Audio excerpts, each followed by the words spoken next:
Hello everyone, my name is Erica Quade. Welcome to my channel.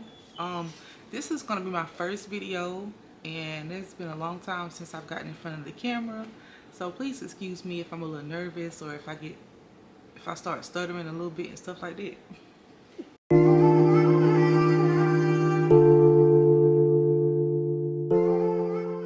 So my first video that I'm going to be doing is my first trimester recap, because honey, it was pretty rough.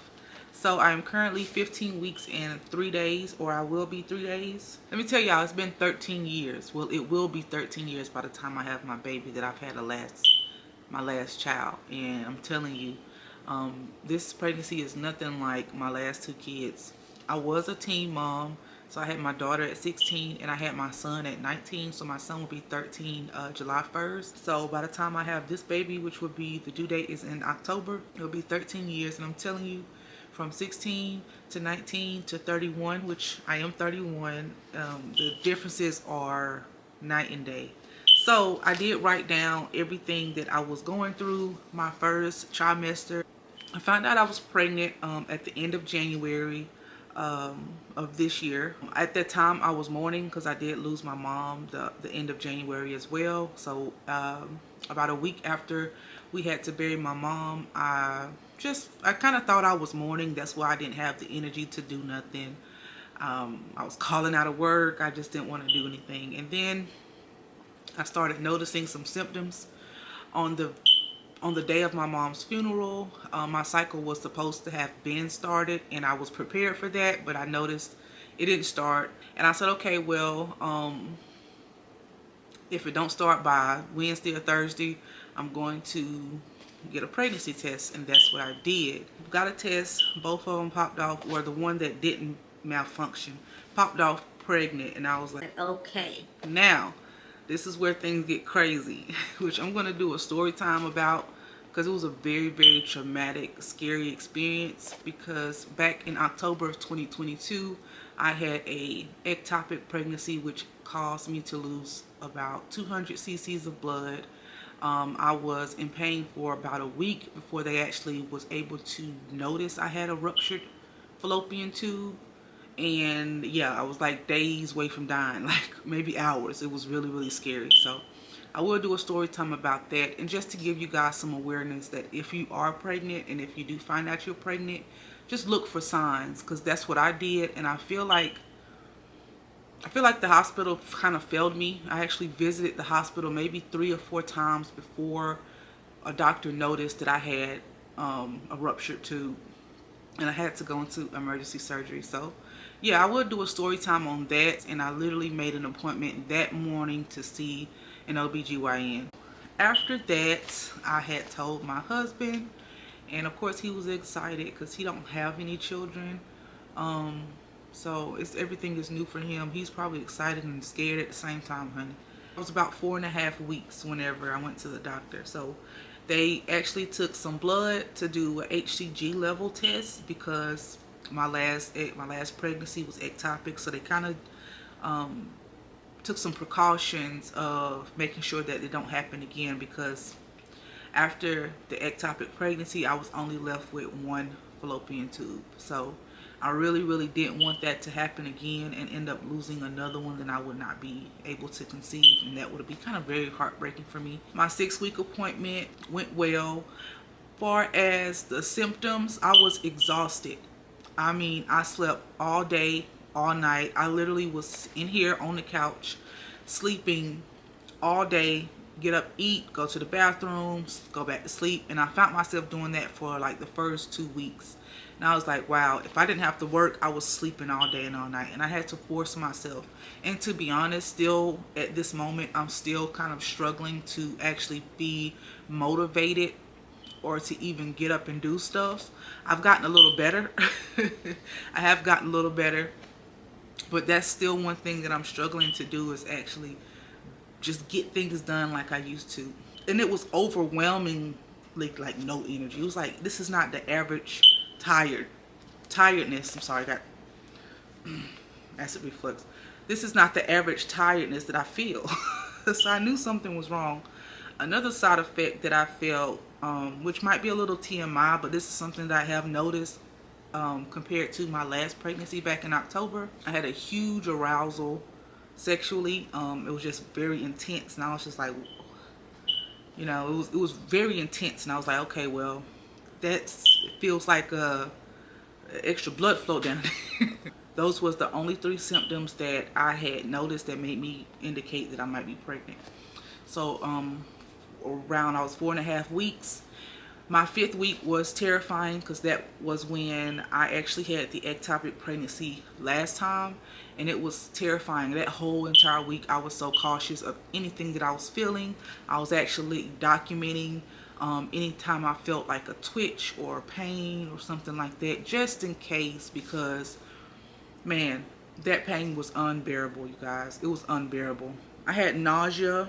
I was extremely tired. Like I told you, even to this day, I still have to, you know, kind of force myself to get up and do things. My 6 weeks, I will post a little ultrasound photo, but that was the first time that we actually saw baby. Baby heartbeat was at 125 at 6 weeks, which was pretty good.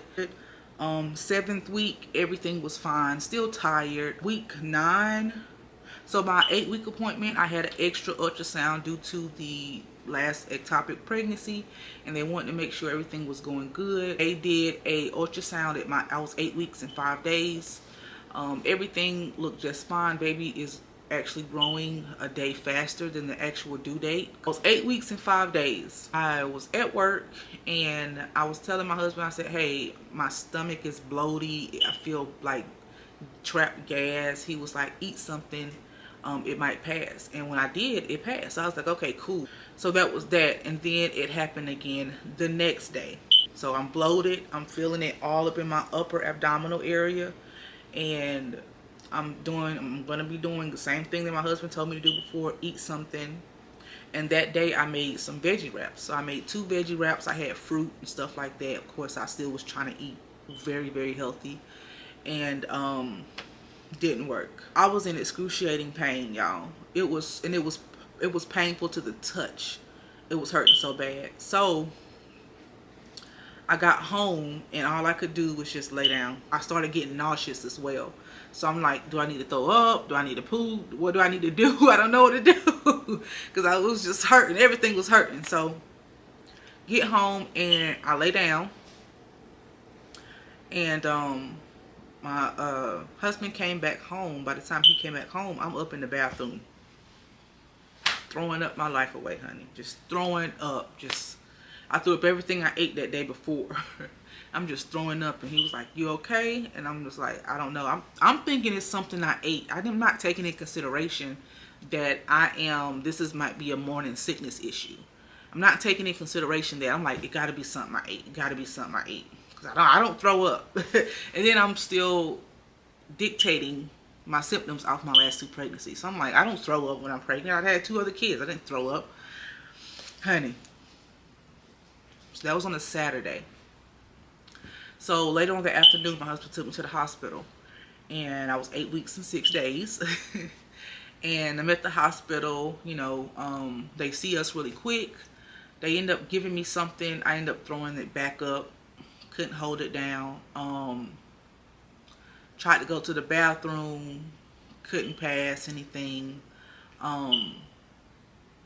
So the doctor at the hospital pretty much said, hey, we can do an ultrasound, but we can't do a CT scan or MRI, nothing like that, because you're pregnant. We don't want any radiation going on. I said, okay. They did an ultrasound. The apps that I use for my pregnancy tracking, one of them actually said, like, your nausea may be at its peak at this point. And I was just like, wow, how ironic. Yes, my nausea is at its peak. So Saturday, Sunday, Monday, Tuesday, Wednesday, 5 days, I threw up at least twice a day. I couldn't eat anything. Wednesday was when I actually was able to start passing gas. I wasn't even like backed up with poop. It was just pure gas. Yeah, I was completely dehydrated. I did try to sip on water as much as I could. Thursday, in my ninth week, I was able to actually start eating stuff, but I was actually like nibbling on things. And I think I have a clip of whenever I was in bed. talking about that week, and I will insert it if I find it. So yeah, I'm 9 weeks and 2 days. After Friday night was the last night that I ate. I have not eaten no food at all. None. I probably threw up about 7 times. I did throw up this morning. And that was due to the acid reflux I kept getting from the indigestion. And it just kept coming up, and I was just trying to burp it away. I couldn't, so I just was like, let me just go ahead and just Earl. Friday night was the last time I ate. I have not ate no food since Friday night. So today was my day, was to actually go get a banana and some fruit and to eat that. My urine was really dark as well because it was hard for me to drink anything because I would end up throwing it back up. So today was the first day that I actually am drinking more water. Down part about it. This might be my 9-week update, y'all, because I don't even want to talk about this no more. After this is over with, I don't want to talk about it no more. So that was my 9th week, and you guys know that we go to the OBGYN every 4 weeks. So officially, after my 9th week is over, the nausea stopped. I was able to eat again. I was able to pass gas or bowels, whatever I needed to from my abdominal area. That was my 9th week. It was the worst week of my pregnancy so far. My 10th through 13th week, which is the end of the first trimester, I was pretty much just cramping. Even sitting down for long periods of time actually hurts my back, and I could feel the weight on my uterus like weighing down on my pelvis area. So I have to make sure I get up and kind of move around. Headaches. I have been having headaches. They haven't been constant. And at 12 weeks, I was advised to take low dosage aspirin. So that's what I've been doing. I've never done that before. Kind of had me nervous, so I did my research on it. And anything to remain healthy and have a safe labor and delivery, have a safe pregnancy is fine with me. Yeah, that is my first trimester recap. It was a pretty weird experience because, like I said, half of those symptoms that I went through, I did not go through with my daughter and my son. So it really had me really nervous. I go to my next week appointment actually in a week whenever I turn 16 weeks, which is next week. I've made it out of the first trimester. Everything is fine. Y'all, when I went to my 12-week appointment, they couldn't hear the baby's heartbeat on the Doppler, so they had to do an ultrasound. And the thing that I noticed that was different was they didn't have to do a transvaginal ultrasound anymore. The first 2 ultrasounds I had was transvaginal because, of course, over my belly they wasn't able to see it. At 12 weeks, they was able to do a abdominal ultrasound, which let me know that the baby actually was growing. And yo, baby was in there moving so much. It was crazy. It looked like the baby yawned, but it was moving his hands and neck and stuff. And I was like, oh my gosh, we don't know what it is yet. Well, we will find out at 20 weeks. And we're also going to do a 3D ultrasound. We're going to go there. And I will record that as well. I'm going to show you guys my baby bump. This is my baby bump. As you can see, up here is mostly just, of course, hormones, bloating. But even if I try to suck my stomach in, that's as far as I can go. So baby is pretty much right here. Baby is pretty much right here. So I don't even try to suck my stomach in anymore. It is what it is. So this is 15 weeks and 2 days. And yeah, that's that. And every time my husband sees me, he says I'm getting bigger and bigger, which I am. Even my breasts, y'all. Like, my breasts are huge.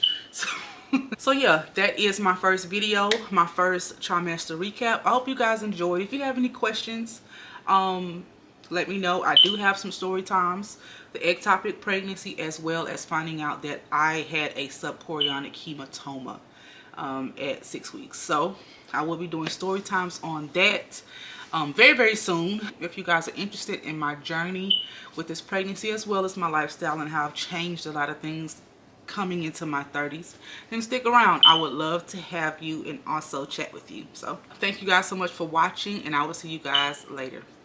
Bye.